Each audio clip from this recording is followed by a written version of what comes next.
Subscribe now and press the bell icon. Never miss an update.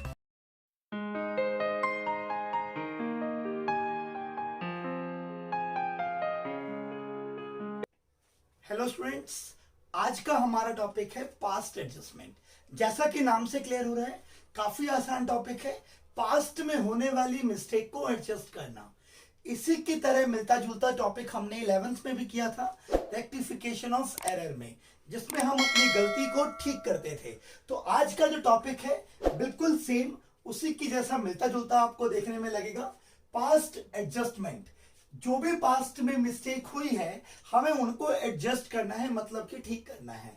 Meaning समझते हैं सबसे पहले इसका। Sometimes after closing accounts of firm some errors are found such as interest on capital allowed higher or lower rate। क्या मतलब था इसका? हम कई बार इंटरेस्ट को ज्यादा भी दे देते हैं, कम भी दे देते हैं। दूसरा मिस्टेक है यहाँ पे, salary and commission are omitted to pay. मतलब सैलरी हमें पे करना था बट हम पे करना भूल गए। Same in the case of commission, पे करना था लेकिन हो सकता है हम भूल जाएं। And profit divided in wrong ratio, मतलब प्रॉफिट शेयरिंग रेशियो कुछ और था, हमने गलती से किसी और रेशियो में डिवाइड कर दिया। इस तरह की जब भी मिस्टेक्स आती हैं तो हमें इनको रेक्टिफाई करना होगा, ठीक करना होगा, जिसके लिए हम क्या करेंगे? Past adjustment. अब बच्चों के दिमाग में डाउट आता है कि सर जब हमने क्लास 11th में ही मिस्टेक को ठीक करना सीख लिया तो आज हम दोबारा से क्यों कर रहे हैं? सही बात है। तो देखो, समझो ध्यान से, हम यहां पे उन्हीं मिस्टेक्स को ठीक करेंगे बच्चे जो पार्टनरशिप एग्रीमेंट से रिलेटेड है। मतलब जिन्होंने मेरी फर्स्ट वीडियो देखी है क्लास में, तो हमने उसमें डिस्कस किया है पार्टनरशिप एग्रीमेंट क्या होता है, उसके अंदर कौन कौन से फीचर्स आते हैं, कौन कौन से एलिमेंट्स आते हैं। तो अगर उन एलिमेंट्स में से किसी में गलती होगी, like salary, commission, interest on capital, interest on drawing, partners loan या और भी कुछ, तो हमें पास्ट एडजस्टमेंट को करना पड़ेगा। आप समझो। इसके अलावा कोई मिस्टेक होती है, जैसे wages paid for construction of building, और हमने उसको गलती से डाल दिया वेजेस अकाउंट में, ये भी एक गलती है। और बिल्कुल हमने ये क्लास 11th में ये किया हुआ है। अगर ये बिल्डिंग का खर्चा था तो कहां जाना चाहिए था? बिल्डिंग अकाउंट में। हमने डाल कहां दिया? वेजेस अकाउंट में। तो हो गई ना मिस्टेक। तो हम क्या करेंगे? बिल्डिंग में प्लस और वेजेस में माइनस। ये तो पैटर्न था क्लास 11th का। अब जो हमारा टॉपिक है वो क्लास 12th में है, जिसमें हम पार्टनरशिप एग्रीमेंट में होने वाली मिस्टेक को ठीक करने वाले हैं। क्लियर? ध्यान रखना इस चीज का, हम इस चैप्टर में सिर्फ उन्हीं मिस्टेक्स को करेंगे जो पार्टनरशिप एग्रीमेंट से रिलेटेड होंगी। मतलब इनके अलावा जितनी भी मिस्टेक होंगी उनको ठीक करने का वही तरीका होगा जो हम क्लास 11th में ऑलरेडी सीख चुके हैं। आगे देखते हैं क्या है। These error arises because of, आखिर ये एरर आते कैसे हैं, होते कैसे हैं? देखो, फर्स्ट पॉइंट है इसका, मिसलीडिंग ऑफ पार्टनरशिप डीड। जब पार्टनरशिप डीड को मिसलीड किया जाए, जब प्रॉपरली फॉलो ना किया जाए। होता है कई बार, मान लो हमने ए को सैलरी देनी थी, हम देना भूल गए। ए को इंटरेस्ट ऑन कैपिटल देना था, हमने उसको ज्यादा दे दिया या कम दे दिया। मतलब अगर पार्टनरशिप एग्रीमेंट में किसी भी तरह की मिस्टेक हुई तो वो यहां आएंगी। सेकंड क्या है? चेंज ऑफ एग्रीमेंट, यानी कि जब भी पार्टनरशिप एग्रीमेंट में कोई चेंज हो जाए। इसका एक एग्जांपल लेके समझाऊंगा। मान लो 3 पार्टनर है हमारे पास, एक्स, वाई और जेड। इन्होंने अपने प्रॉफिट को 3:1 में बांटा था, लास्ट 3 ईयर से जो डिसाइडेड हुई था। ठीक है। अब क्या हुआ, एक्स और वाई के दिमाग में बात आई कि यार जब तीनों ही पार्टनर इक्वल काम कर रहे हैं तो ऐसा क्यों हो रहा है कि एक्स सबसे ज्यादा प्रॉफिट ले रहा है, वाई कम ले रहा है एवरेज, और जेड बिल्कुल ही कम ले रहा है, ले ही नहीं रहा, एक तरह से बहुत कम ले रहा है। ठीक है। तो अब उनके अंदर की आत्मा जाग गई, ये जो भी कह लो, इनके बीच में एक म्यूचुअल अंडरस्टैंडिंग हुई कि नहीं यार जो भी था गलत था, अब हम एक न्यू रेशियो में इसको बांटेंगे, एंड दैट इज 1:1:1। सिंपल है ना भाई। अगर काम तीनों पार्टनर बराबर करते हैं तो प्रॉफिट अनइक्वल क्यों बांटे? तो उन्होंने रेशियो भी इक्वल कर दी। अब इन्होंने बोला कि ये जो न्यू रेशियो है ये पास्ट 3 ईयर से ठीक करो इसको। अब यहां ट्विस्ट आएगा। देखो, क्या हमने पिछले 3 साल प्रॉफिट बांटने में गलती की थी? नहीं, जवाब है बिल्कुल नहीं, क्योंकि जो रेशियो दी थी हमने उसी में तो बांटा। लेकिन अब वो मिस्टेक हो गई। कैसे हो गई मिस्टेक? क्योंकि एग्रीमेंट ही क्या हो गया, चेंज। अब उनकी रेशियो चेंज हो गई, तो अब उन्होंने बोला कि प्रॉफिट को करेक्ट रेशियो में बांटो, यानी कि 3 साल के इफेक्ट को ठीक करना है। क्लियर हो रही है बात? तो दो तरह की गलतियां इस चैप्टर में आएंगी हमारे पास। एक तब जब पार्टनरशिप एग्रीमेंट को हम फॉलो नहीं करेंगे प्रॉपरली, उसमें कोई मिस्टेक हो। सेकंड कब? जब एग्रीमेंट में किसी तरह का कोई चेंज आ जाए। इन दोनों के अलावा अगर कोई एरर आता है तो हम उसे क्लास 11th की तरह ही सोल्व करेंगे। आई बात समझ में? अब हम इसका न्यूमेरिकल एस्पेक्ट देखने वाले हैं। चलिए स्टार्ट करते हैं। न्यूमेरिकल पॉइंट ऑफ व्यू से ये टॉपिक 12th के बच्चों के लिए बहुत इंपॉर्टेंट है। बोर्ड में इसकी वेटेज 4 मार्क्स की होती है और ये फ्रीक्वेंटली रिपीटेडली बार बार बोर्ड एग्जाम में आता ही आता है। अब जैसे ही वर्ड आता है बोर्ड, तो बच्चों की टेंशन शुरू हो जाती है कि यार ये बोर्ड में आने वाला टॉपिक है। तो यस, काफी इंपॉर्टेंट है और काफी फ्रीक्वेंटली, मतलब हमेशा पूछते ही पूछते हैं। तो आपको इस टॉपिक को बहुत ध्यान से समझने की जरूरत है। इसको समझने के लिए हमने इस पूरे कंसेप्ट को 3 स्टेप में डिवाइड कर दिया है। 3 स्टेप जो बहुत बेसिक है और आपको समझने में इजी होगा। फर्स्ट स्टेप है रॉन्ग को रिवर्स करना है, खत्म। ये सबसे कॉमन ऑब्वियस सी चीज आपको देखने में लगती है। मान लो मैंने किसी को गलती से 100 रुपए दे दिए, तो व्हाट इज द सॉल्यूशन? गलती से दिए हैं, क्या करेंगे? वापस ले लेंगे। मतलब जो भी गलती की है उसको रिवर्स कर दो। अगर गलती से आपने डेबिट किया है तो क्रेडिट कर दो, गलती से क्रेडिट किया है तो डेबिट कर दो। पहला स्टेप खत्म हो जाएगा। नेक्स्ट स्टेप आता है हमारा करेक्ट को पोस्ट। अब इसका क्या मतलब है? सिर्फ रिवर्स को ही करने से काम नहीं खत्म होगा, हमें क्वेश्चन में यह भी देखना पड़ेगा कि क्या कुछ उन्होंने पोस्टिंग बोली थी जो हम अभी तक नहीं कर पाए।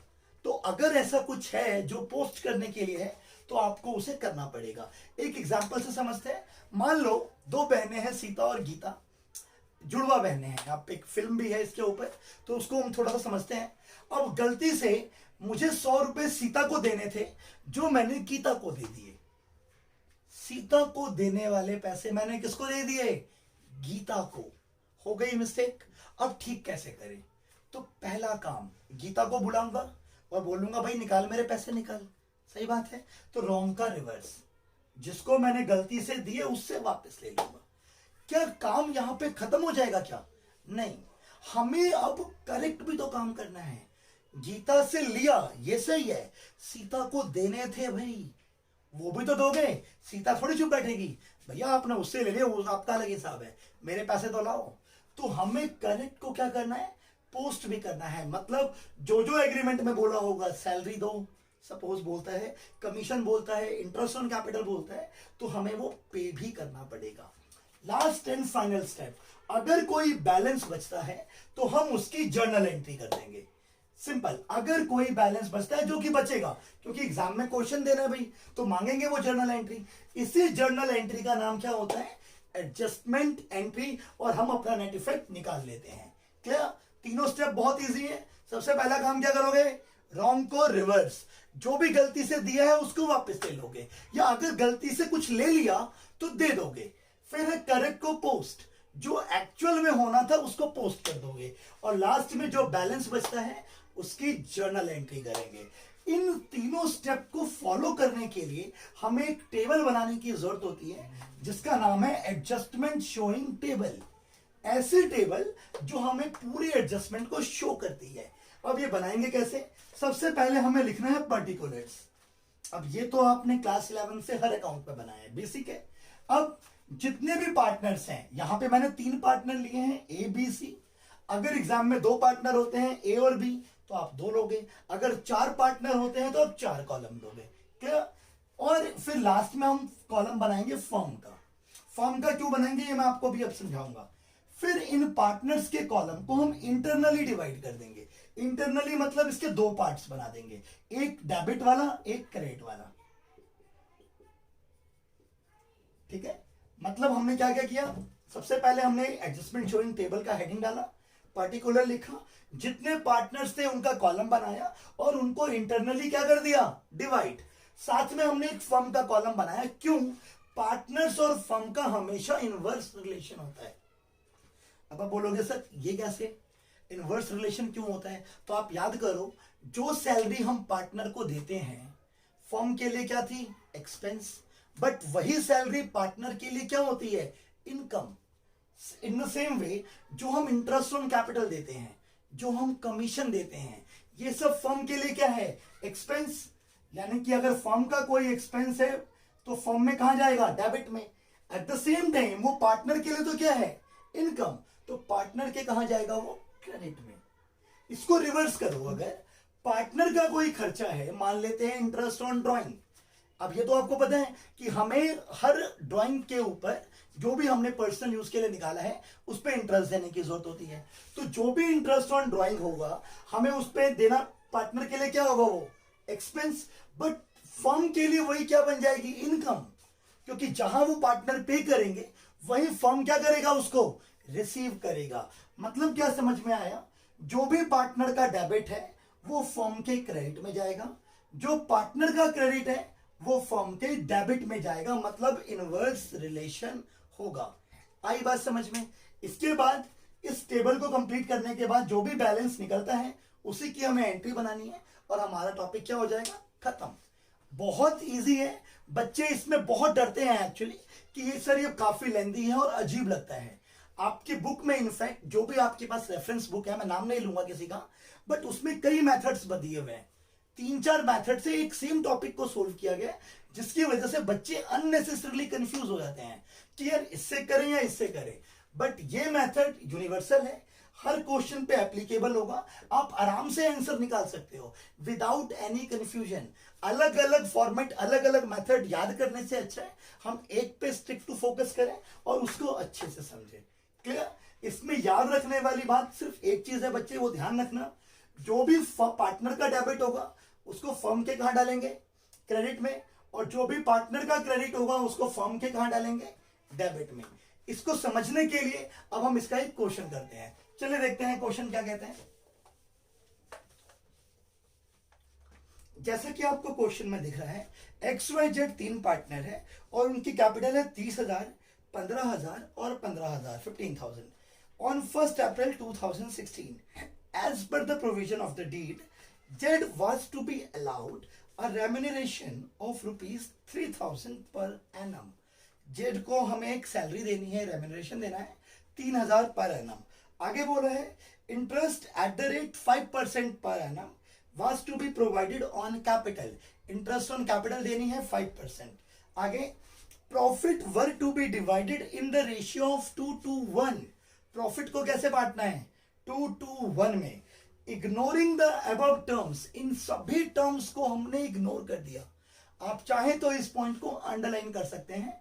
यही लाइन क्वेश्चन में बता रही है कि हमने कहां कहां मिस्टेक की है। तो बताया कि हमने सारी टर्म्स इग्नोर कर दी भाई, ना हमने आर को सैलरी दी, जेड को सॉरी, ना हमने इंटरेस्ट ऑन कैपिटल दिया, ना हमने प्रॉफिट को 2:1 में बांटा। आगे क्या बोला, the net profit of 18,000 was distributed among the 3 partners equally। हमने प्रॉफिट को कैसे बांट दिया, इक्वली, जबकि बांटना कैसे था, 2:1 में। आगे बोला है pass the adjustment entry to rectify the error, show the workings clearly. तो हम स्टार्ट करते हैं। हमने प्रॉफिट को इक्वली बांटा बच्चे, तो क्या करना पड़ेगा आपको, मैंने 3 स्टेप बताए, रॉन्ग का रिवर्स, करेक्ट का पोस्ट और बैलेंस की एंट्री। तो अपना पहला स्टेप, हमने प्रॉफिट को कैसे बांटा, आप क्वेश्चन में देख के बताओ, equally, without providing the above adjustment. तो सबसे पहला काम क्या करेंगे, profit wrongly divided now taken back। भाई जो प्रॉफिट गलती से दे दिया उसको क्या करेंगे, इक्वली ले लेंगे।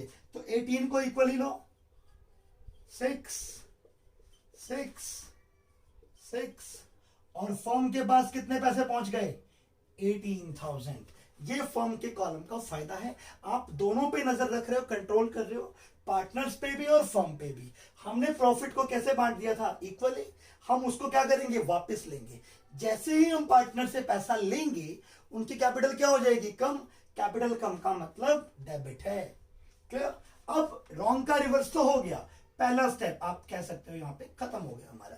सेकंड स्टेप मैंने क्या बताया था, याद करो, करेक्ट को पोस्ट, मतलब जो करना था उसको तो करना है ना भाई, वो थोड़ी छोड़ देंगे। हमने प्रॉफिट गलती से इक्वली डिवाइड की, वो ले लिया, ये ठीक है। अब जो देना था वो भी तो दोगे, तो सबसे पहली चीज क्या देनी थी, सैलरी देनी थी। किसको देनी थी, जेड को। कितनी देनी है, 3000। जेड की कैपिटल बढ़ जाएगी क्रेडिट में, फॉर्म का क्या हो जाएगा, नुकसान, फॉर्म के डेबिट में। नेक्स्ट क्या देना है, इंटरेस्ट ऑन कैपिटल। कितने परसेंट है बच्चे, 5%। 5% दे दो, 30,000 का कितना आएगा, 1500, 750 अगेन। फॉर्म का कितना नुकसान हो गया, 3000 का। आप देखो पहले स्टेप में हमने प्रॉफिट टेकन बैक किया, फॉर्म का फायदा है, फॉर्म के पास पैसा आया। फिर सेकंड स्टेप में हमने करेक्ट को पोस्ट किया, सैलरी भी दी, इंटरेस्ट भी दे दिया। फॉर्म के पास से कितने चले गए, 3 और 3 6। क्या फॉर्म के पास कुछ पैसा बचा है, हाँ जी सर बचा है। 18 में से अगर 6 चले भी गए तो भी फॉर्म के पास कितना बच गया, 12,000 बच गया ना। देखो फॉर्म की क्रेडिट साइड ज्यादा है, और जब भी क्रेडिट ज्यादा होती है इसका मतलब हमें क्या होता है, प्रॉफिट। अगर यही डेबिट साइड ज्यादा होती तो हम उसको क्या बोलते, लॉस। क्योंकि फॉर्म के अकॉर्डिंग अगर आप देखो तो debit all losses, credit all income and gains. तो इनकम हुई फॉर्म को 18 की, जबकि खर्च सिर्फ कितने हुए उनके, 6। तो अभी भी कितने बचे हैं, 12,000, जिसको किस रेशियो में बांटना है, 2:1। अब 2 और 2 4 और 1 5, 5 से इसको डिवाइड कर देते हैं। अगर 5 2 10, 2 2400, 2 से मल्टीप्लाई करो, 48 और 24। हमने प्रॉफिट को भी करेक्ट रेशियो में क्या कर दिया, बांट दिया। तो हमारा सेकंड स्टेप भी क्या हो गया, फिनिश। अभी तक 2 स्टेप हो गए, रॉन्ग का रिवर्स भी हो गया। पहले स्टेप में ही देखो, जो प्रॉफिट गलती से बांट दिया था विदाउट प्रोवाइडिंग एनी एडजस्टमेंट, वो हमने टेकन बैक कर लिया। फिर करेक्ट को पोस्ट, सैलरी भी दी, इंटरेस्ट भी दिया, प्रॉफिट भी दिया। अब हम क्या करेंगे, लास्ट स्टेप, जिसमें मैंने क्या बताया था आपको, बैलेंस निकालना है जी। वेरी गुड, चलो देखते हैं। अब एक्स के डेबिट में कितना है, 6,000, क्रेडिट में कितना है, 6,300। कौन सी साइड ज्यादा है मुझे बताइए, क्रेडिट। कितनी, 300। वेरी गुड, आगे देखते हैं। यहां पे डेबिट में कितना है, 6,000, क्रेडिट में कितना है, 5,550।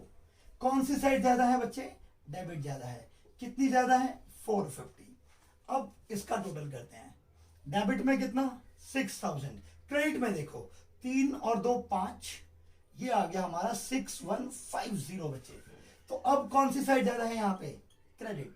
कितनी ज्यादा है, 150। अब चेक करो क्रेडिट का टोटल 300 और 150, दैट इज 450। डेबिट में भी कितना है, 450। यहां पे एक आपको ट्रिक समझ में आया, जब भी लास्ट में आंसर आएगा तो उसका डेबिट और क्रेडिट हमेशा क्या आना चाहिए, इक्वल। अगर इक्वल नहीं आता तो आपका आंसर क्या माना जाएगा, गलत। तो बधाई हो, आपको एक चीज पता चल गई कि आप एग्जाम में क्वेश्चन करते हुए ही पता लगा सकते हो कि हमारा आंसर सही आया है या गलत आया है। आप जब भी क्वेश्चन को क्लोज करेंगे आप देखेंगे जो भी पार्टनर का बैलेंस बचेगा, जो भी जितना भी बचता है, डेबिट और क्रेडिट का सम इक्वल आना चाहिए। अगर इक्वल आ गया देन आपका क्वेश्चन मतलब आंसर सही है, और अगर इक्वल नहीं आया तो आपने कहीं मिस्टेक की है, आपको दोबारा देखने की जरूरत है। अब मैंने बताया था थर्ड स्टेप में क्या करना होता है, बैलेंस की जर्नल एंट्री। तो अभी हमने एंट्री तो की नहीं, अभी काम कैसे खत्म, तो एंट्री करेंगे। डेबिट कौन हो रहा है, वाई, तो क्या लिखेंगे, Y's capital account debit to X capital to जेड्स कैपिटल। वाई को डेबिट कितने से करोगे बच्चे, 450। एक्स को क्रेडिट कितने से करोगे, 300, और जेड को क्रेडिट कितने से करोगे, 150। आप चेक करो डेबिट और क्रेडिट बिल्कुल ही क्या है, इक्वल। दैट मीन्स हमारा सॉल्यूशन बिल्कुल क्या है, सही। इससे आपको पता चलता है कि इस क्वेश्चन को करते टाइम आपके पास पहले से यह रास्ता पता होगा कि आप सही कर रहे हो या गलत। ठीक है, तो आज की वीडियो में बस इतना ही। उम्मीद करता हूं आपको आज का टॉपिक समझ में आया होगा। अगर आपको इस टॉपिक में किसी तरह की कोई भी प्रॉब्लम आती है तो आप हमें कमेंट बॉक्स में जरूर बताएं। मेरा नंबर भी मेंशन है, आप चाहें तो मुझसे बात कर सकते हैं, मुझसे व्हाट्सएप कर सकते हैं। अगर वीडियो पसंद आया हो तो प्लीज एक लाइक का बटन दबाएं और हमारी वीडियोस को ज्यादा से ज्यादा शेयर करें। Thank you so much. मिलते हैं अगली क्लास में एक नए टॉपिक के साथ। अलविदा।